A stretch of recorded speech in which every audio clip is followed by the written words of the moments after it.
ठीक है, okay. But he had the courage to hear every lesson to the very last. लेकिन उनके पास इतनी हिम्मत है कि वो आखिरी तक चैप्टर को यानी कि उस पाठ को सुन सके हर एक से, ठीक है। मतलब कहते हैं कि लेकिन उनके पास इतना हिम्मत है, इतना साहस है टू हियर, सुनने का, एवरी लेसन, प्रत्येक lesson, to the very last, ठीक है, बिल्कुल आखिरी तक, हर एक चैप्टर को आखिरी तक सुनने का उनमें खुद में साहस है।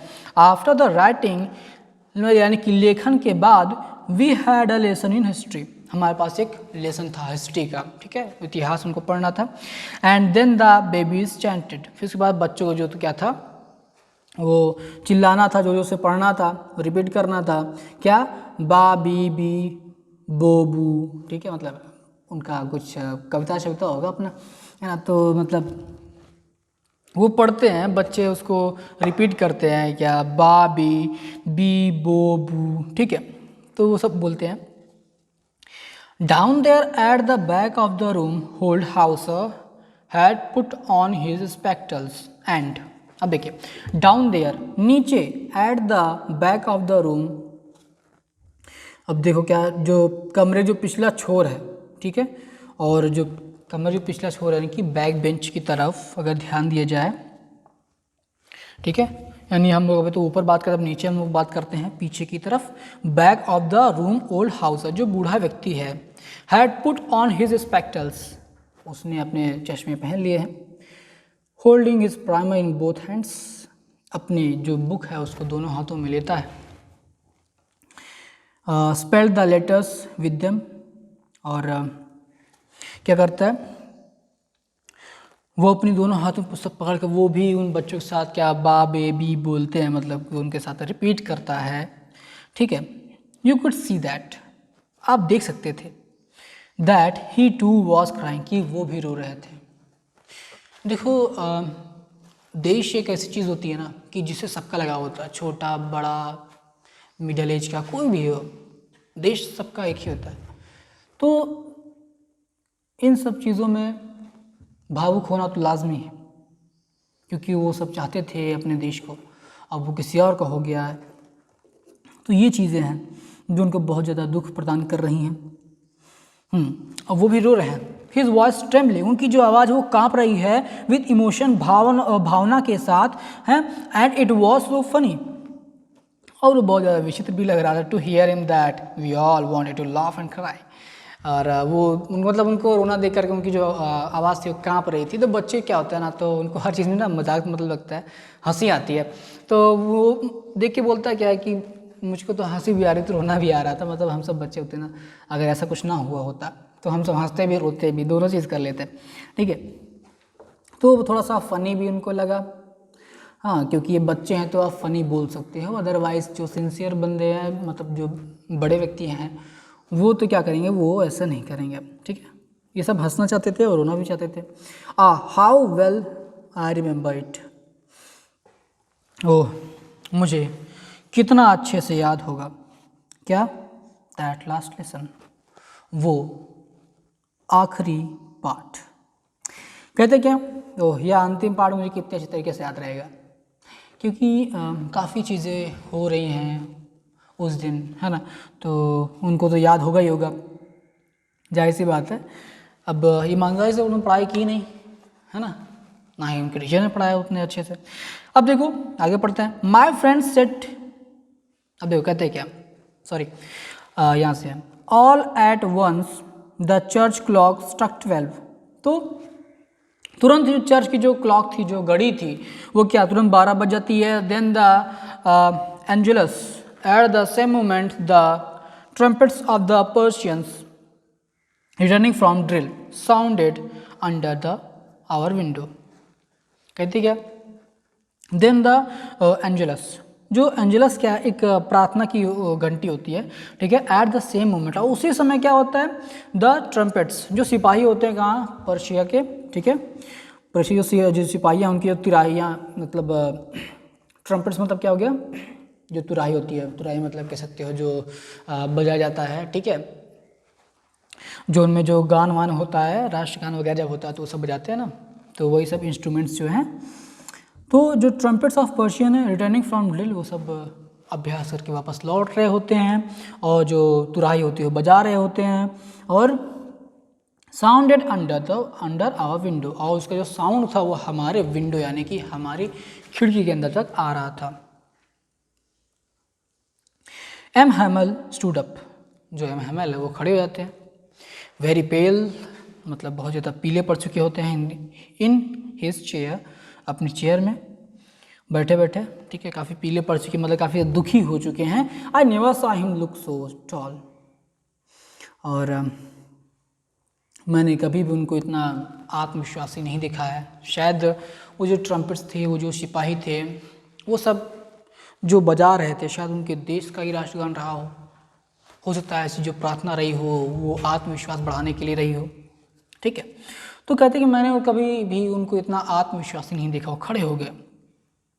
फिर माय फ्रेंड्स सेड ही, उन्होंने कहा, आई मतलब मैं फिर आगे बोल नहीं पाए, बट समथिंग चोक्ड हिम, मतलब कुछ ऐसी बात थी जो उनको रोक ली, उनको पकड़ ली, मतलब उनका गला जो था वो रूंध गया, मतलब वो कहना बहुत कुछ चाहते थे लेकिन वो कह नहीं पाए, ठीक है, क्योंकि जब वो इमोशनल हो गए थे ना तो वो कुछ कह नहीं पाए। इसकी वजह से इमोशनल में दो कोई कुछ कह नहीं पाता है ना, तो he could not go on, तो वो आगे नहीं बोल पाए कुछ भी, बस वहीं पर अटक गए। Then he turn to the black board, तब वो ब्लैक बोर्ड की तरफ मुड़े। Took a piece of chalk का एक टुकड़ा लिया, एंड और bearing on with all his might, और अपने पूरे साहस के साथ he wrote as large as his could, वो बड़े से लिखे, मतलब पूरे ब्लैक बोर्ड में पूरा बड़े से अक्षर उन्होंने लिखा। क्या लिखा? बड़ा सा अक्षर क्या लिखा? वीवा ला फ्रांस, मतलब फ्रांस जिंदाबाद, उन्होंने अपने देश के लिए लिखा। वो यही कहना चाहते लेकिन वो कह नहीं पाए। Then he stopped and leaned his head against the wall, और फिर वो रुके और उसी दीवार की ओर ही अपना सर झुका लिया, और एंड विदाउट अ वर्ड, बिना एक वर्ड के, he made gesture to us, उन्होंने हमारी तरफ एक इशारा किया विथ हिज हैंड, अपने हाथों से। स्कूल इज डिसमिस्ड, स्कूल की छुट्टी हो गई है, यू मे गो, आप जा सकते हैं। तो ये रहा दोस्तों आपका first chapter, the last lesson. देखो हम लोग पढ़ भी क्या आ रहे हैं, फर्स्ट चैप्टर में लोग पढ़ रहे हैं, नाम भी क्या है, द लास्ट लेसन, है ना, मान लो हम लोग आखिरी चैप्टर पर आ गया, है ना। तो ठीक है, लेकिन ये चीज़ें हैं, देखो इसमें बहुत कुछ आपको सीखने मिली। क्या क्या चीज़ें आपको सीखने मिली? भाई देखो, कभी भी हमको अपने काम को अगले दिन पे टालना नहीं चाहिए, है ना, पहली बात तो ये मेरा। दूसरी देखो कितनी सारी गलतियाँ थी, सबकी गलतियाँ, टीचर्स की और उनके पेरेंट्स की, बच्चों की, है ना, बूढ़ों की भी, मतलब सबकी गलतियाँ थी। किसी ने भी ईमानदारी से पढ़ाई नहीं की, स्टडी नहीं किया, है ना। अब जो टीचर है वो चाहते हैं कि सारा ज्ञान आज ही दे दे, तो वो तो पॉसिबल होता नहीं है, जाहिर सी बात है, क्योंकि एक दिन में कुछ नहीं कर सकते, है ना। तो हम सबके पास वक्त होता है क्या, कुछ भी करने का। हमेशा हमारे पास कल के तौर पर, कल के रूप में, टुमारो के रूप में एक अच्छा ऑप्शन हमको मिलता है, हमको दूसरा मौका मिलता है, हमें उसे कैच करना चाहिए, उसको यूज़ करना चाहिए अगर हमको आगे बढ़ना है। तो देखो, ईमानदारी से किया गया कोई भी कार्य हमेशा ही आपको सफलता की ओर लेके जाता है, और टाइम इसमें बहुत ही इम्पोर्टेंट रोल अदा करता है। जैसे कि आपने देखा कि आपका जो लेसन है उसने भी आपको काफ़ी कुछ चीज़ सिखाई हैं कि देखो, अगर हम इस बात का ध्यान नहीं रखते हैं कि हमारा टाइम क्या है, हमको क्या करना चाहिए, क्या नहीं करना चाहिए, है ना, हम लोग सोचते हैं अरे आज नहीं कल कर लेंगे, तो वो चीज़ें हमको लाकर कहाँ खड़ी कर देती है अचानक से, कि हमारे पास सिर्फ पछतावे के अलावा कुछ नहीं बचता है ना। तो ये चीज़ें हैं कि हमको अपना सब कुछ टाइम देना चाहिए, क्योंकि जब लास्ट टाइम आ जाए ना तो हमको भी उतना पछतावा ना होना पड़े जितना कि द लास्ट लेसन पढ़ाते समय उस टीचर को हुआ था, है ना। या फिर लास्ट लेसन पढ़ते हुए जो बच्चे थे उनको भी होना पड़ा शर्मिंदा, है ना। तो ये सारी चीज़ें हैं कि हम लोग को ध्यान देना चाहिए। तो आप सब सिंसियर तो हो ही, अभी आप 12th में हो, फिर आप बाहर जाओगे, बाहर की दुनिया देखोगे, है ना। बाहर में कॉलेज है वो आपका होगा, फिर आप पीजी भी करोगे, पोस्ट ग्रेजुएशन भी करोगे, ग्रेजुएशन करोगे ना, सारी चीज़ें आपकी होंगी। तो हर चीज़ में टाइम मैनेजमेंट बहुत ही इंपॉर्टेंट होता है। तो अभी से आप ध्यान देना शुरू कर दीजिए। मैं आपको देखो फिर से बता देता हूँ कि जो आपकी इंग्लिश की जो बुक है वो बदल चुकी है। पुरानी बुक बिल्कुल लेकर मत बैठना। बुक्स आपको मतलब अवेलेबल है, आप जाकर खरीद सकते हो, उपलब्ध तो करा दी गई हैं, आप जाकर के शॉप से ले सकते हो, ठीक है। तो शॉप से भी खुल भी गई हैं, है ना।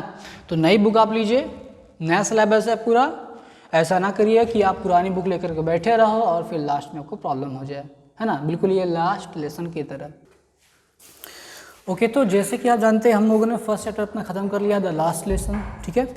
तो हम लोगों ने अभी तक पढ़ा है फ्लेमिंगो का, हम लोगों ने पढ़ा है प्रोज का फ्लेमिंगो जो हमारी टेक्स्ट बुक है, और फिर आपका विस्टास भी है कि जो हमारा सप्लीमेंट्री रीडर करके है, ठीक है।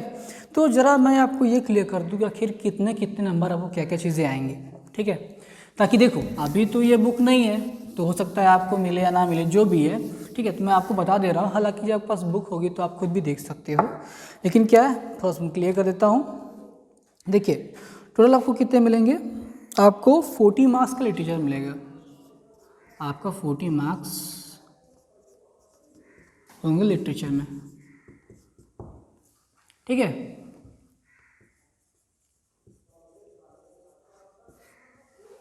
आपको 40 मार्क्स के होंगे क्या, लिटरेचर, ठीक है। जिसमें आपका जो फ्लेमिंगो कंटेंस करता है,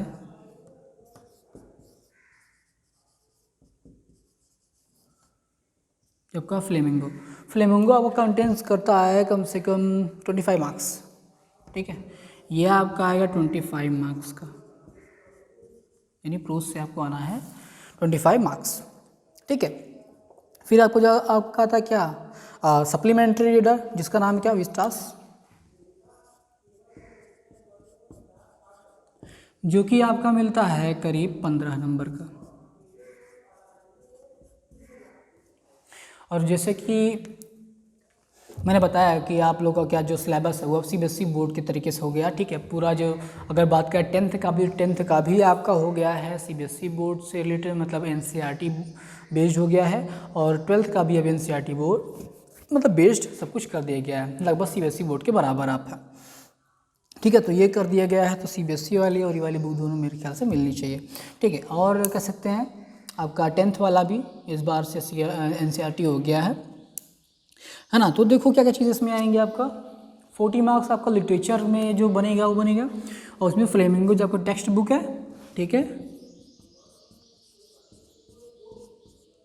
टेक्स्ट बुक है, और जो विस्टास है यहाँ पे क्या सप्लीमेंट्री है, सप्लीमेंट्री रीडर,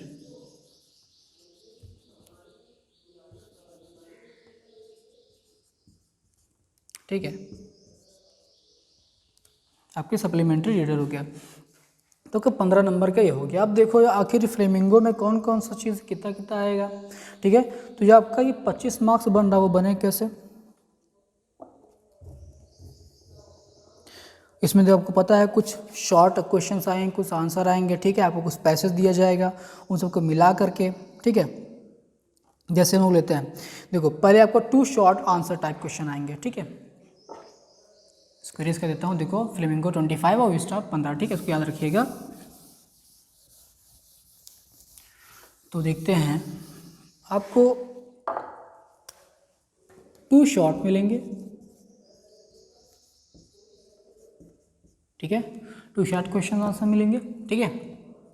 आपका फ्लेमिंगो का है, ओके, फ्लेमिंगो का बता रहा हूँ, ठीक है। तो 2 शॉर्ट्स आपको मिल जाएंगे क्वेश्चन, जो कि आपके 4 नंबर के होंगे, जो 4 नंबर के होंगे, ठीक है। 4 + 4 = 8, ठीक है। अब 4 नंबर ये हो गया। फिर एक लॉन्ग आपको मिलेगा, ठीक है, 1 लॉन्ग आंसर यानी क्वेश्चन, ठीक है, जब भी कर लो 1 लॉन्ग आपको क्वेश्चन मिलेगा जो कि आपका रहता है 7 नंबर का। ये हो गया। और फिर देखो अब हम लोग आते हैं पोइट्री में। अब ये प्रोज का समझ लो, हमारा पोइट्री समझ लो, ठीक है, प्रोज और पोइट्री इन दोनों में क्या है। पोइट्री में भी देखो आपका क्या 3 very short answers type question based on the given poetry extract, ठीक है। तो आपको एक पैसेज दिया जाएगा, ठीक है, मतलब कि उसमें एक शॉर्ट आपको कुछ लाइंस उसमें दी जाएंगी, इसका आपको आंसर देना होता है। तो आपका करीब 3 क्वेश्चन उसमें वो बनेंगे, ठीक है। कह सकते हो कि एक्सट्रैक्ट जो आपका है, एक्सट्रैक्ट से आपको 3 क्वेश्चंस मिलेंगे, जिसमें आपको प्रत्येक का नंबर कितना होगा, 2 होगा, ठीक है ना। तो 3 दूना 6, आपका 6 नंबर का ये हो गया। और फिर देखो क्या देता है, फिर आपको सेंट्रल आइडिया देना पड़ेगा एक, ठीक है। आपको एक सेंट्रल आइडिया लिखना होता है जो कि आपको पड़ेगा करीब 4 नंबर का, ठीक है, कुछ 4 नंबर का पड़ेगा। और फिर देखो जो क्वेश्चंस इसमें आपको देंगे सेंट्रल आइडिया या फिर कह सकते हो आपका दूसरी चीज़ों में, वो आपका करीब पड़ेगा 4 नंबर में आपका simile, metaphor, personification, oxymoron, apostrophe, hyperbole, onomatopoeia, ठीक है। ये सभी चीज़ों के क्वेश्चंस भी आपको जो मिलेंगे वो सब मिला करके आपके 4 नंबर हो जाएंगे, ठीक है।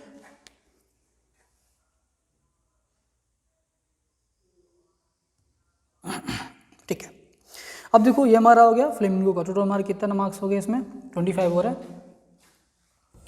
8 ये 6 4 10 हो गया, और 8 7 कितने जाते हैं, 15 जाते हैं, ठीक है। तो आपके हो गए 25 मार्क्स।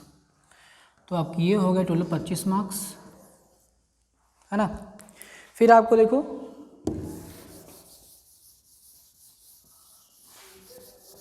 हम लोग आते हैं, फ्लेमिंगो हमारा हो गया, हम अब आते हैं विस्टास पे, यानी हमारी सप्लीमेंट्री रीडर जो है वो कितना कंटेन करता है। अगर हम विस्टास की बात करें तो हमारी सप्लीमेंट्री है, ठीक है। तो उसमें क्या है, आपको 2 शॉर्ट आंसर टाइप क्वेश्चंस मिलेंगे, ठीक है। इसमें आपको मिल जाएंगे 2 शॉर्ट क्वेश्चंस, जिसको आंसर आपको शॉर्ट में देना होता है, ठीक है। तो आपका 4 + 4 ये हो जाता है, ठीक है। और फिर आपको एक लॉन्ग मिला है जो कि 7 मार्क्स का हो जाएगा, ठीक है। इसमें 1 लॉन्ग, तो इसमें आपको मिलेगा करीब 7 मार्क्स का, ये 8 मार्क्स का हो गया, ठीक है।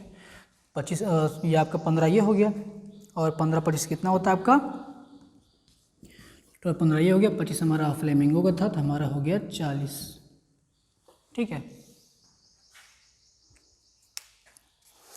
तो ये रहा आपका सप्लीमेंट्री रीडर और फ्लेमिंगो टेक्स्ट बुक, ठीक है। अब चलो आते जरा जनरल इंग्लिश में, यानी कि हमारा जो ग्रामर पोर्शन है उसमें कितना हम लोग कंटेन करते हैं। देखो एक चीज़ ध्यान रखना कि हालांकि अभी तो आप लोग की प्रैक्टिस छूट गई होगी, तो ये कह सकते हो कि आप लोग को अपनी राइटिंग स्पीड थोड़ी बढ़ा लेनी चाहिए, है ना। डेली लिखा करो, उससे क्या होगा, आपका इम्प्रूव होता जाएगा, ओके।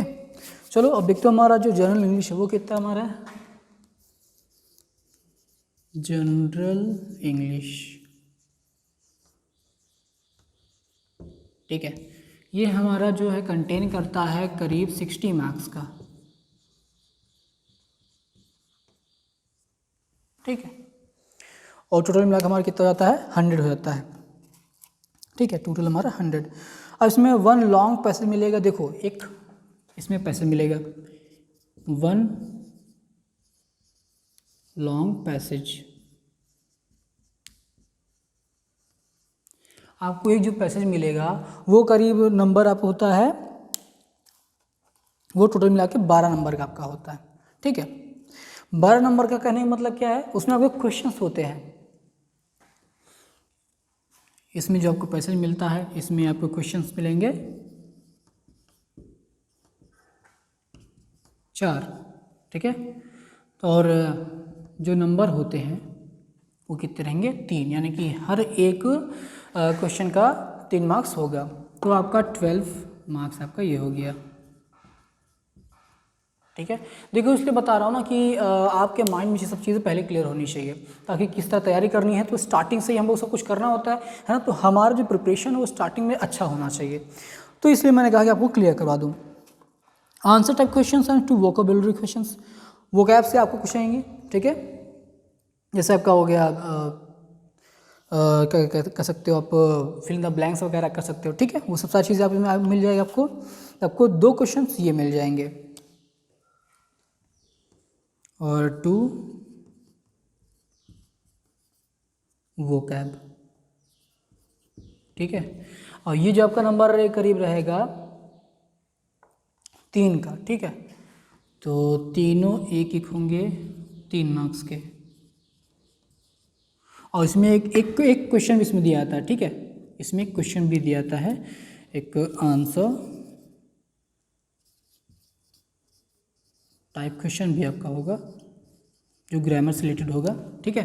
तो ये हो गया, और फिर 2 क्वेश्चन ये 1 नंबर के ये आपका 3 का 1, ठीक है। जो 3 है आपको 3 मार्क्स मिलने वाले हैं वो एक एक करके मिलेंगे इसमें से, ठीक है। तो ये क्लियर हो गया। फिर आगे देखते हैं,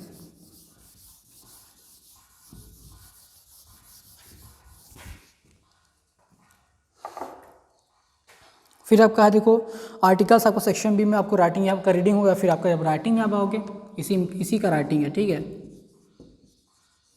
राइटिंग आपको क्या क्या चीज़ दी जाएगी, आर्टिकल्स आपको डिस्क्रिप्टिव होगी, आर्गुमेंटेटिव होगा, ऑटोबायोग्राफिकल होगा, ठीक है। आपको 100 to 150 वर्ड्स उसको लिखना पड़ेगा। एक आर्टिकल देखो, है ना। आर्टिकल क्या होता है मैं आपको बताऊंगा जब आपको ग्रामर पढ़ाऊंगा तो, ठीक है। आर्टिकल में जैसे आप ऐसे लिखते हो सेम वैसे आर्टिकल भी होता है, लेकिन उसका स्ट्रक्चर थोड़ा सा अलग होता है, ठीक है। हम लोग उसको डिटेल में पढ़ेंगे लेकिन बाद में, ठीक है। तो जो आपका आर्टिकल आता है वो करीब आपका 10 नंबर का है और एक लेटर है, ठीक है। एक आपका हो गया आर्टिकल, ठीक है। आर्टिकल आपका हो गया और एक लेटर हो गया, ये 10 नंबर, ये 10 नंबर, ठीक है। तो 20 मार्क्स आपकी ये हो गया, 15 उधर ध्यान रखिएगा, 15 हम लोग ले चुके अब तक 15 मार्क्स। फिर अब यहाँ पर कितने हमारे हो गए, 20 मार्क्स हो गए, ठीक है। अब हम लोग ग्रामर में आते हैं लास्ट वाले सेक्शन में।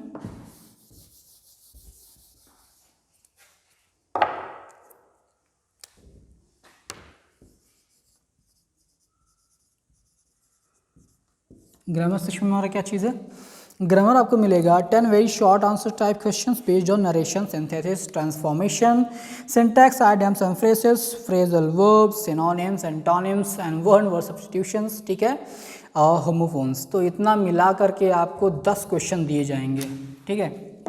इससे आपका हो गया सिंटैक्स, हालांकि इसको आप देख लीजिए काफ़ी चीज़ें इसमें आ जाती हैं। तो आपका 10 मार्क्स का ये हो गया, ठीक है, पूरा मिला करके। फिर आपको लास्ट में जो ट्रांसलेशन आपको आता है हिंदी टू इंग्लिश वो करना होता है, 7 से 8 सेंटेंस का आपका ये होता है, करीब 5 नंबर आपका ये हो गया, यानी एक ट्रांसलेशन हो गया,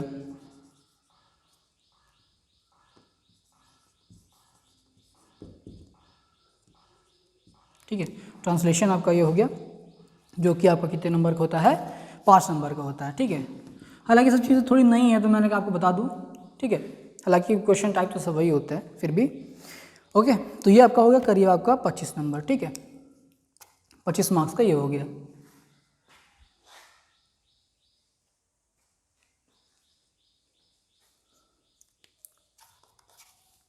सॉरी एक चीज़ बताना भूल गया, इसमें क्या है जो 10 मार्क्स का जो आपको क्वेश्चन है उस तरह आपको कम से कम कितने क्वेश्चन मिलेंगे, आपको 2 सेक्शन में क्वेश्चन मिल जाएंगे, ठीक है।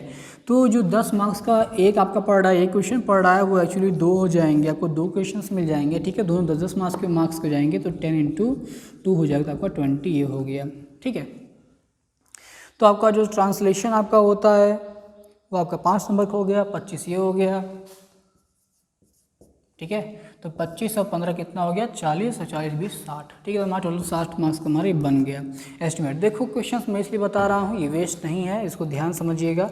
हर एक क्वेश्चन को आपको कितनी मेहनत करनी है, आपको कैसे अच्छे मार्क्स लाने हैं, ये जो आपके नंबर हैं कहाँ से कितने ज़्यादा बन रहे हैं, आपको कहाँ ज़्यादा मेहनत करनी है, कहाँ को कम मेहनत करनी है, कहाँ आपको ज़्यादा आपको अटेंटिव होना है, सारी चीज़ इसमें क्वेश्चन को बताने से होती है। ठीक है, तो इसमें आपको ये बात क्लियर हो जाती है कि भाई कहाँ मुझे प्रॉब्लम है, कहाँ मुझे ज़्यादा ध्यान देना है, कहाँ चीज़ पढ़ना है, वो सारी चीज़ मिला करके तब क्या आप पढ़ाई करते हो। ठीक है, तो एक स्ट्रैटेजी बनाने के लिए हमको कुछ क्वेश्चंस के मार्क्स भी ज़रूरी होते हैं जानने। ठीक है, 60 या 40 उधर हमारा हो गया 100 का मार्क्स। ठीक है, टोटल हमारा कितना हो गया 100 का हमारा हो गया इंग्लिश का पूरा।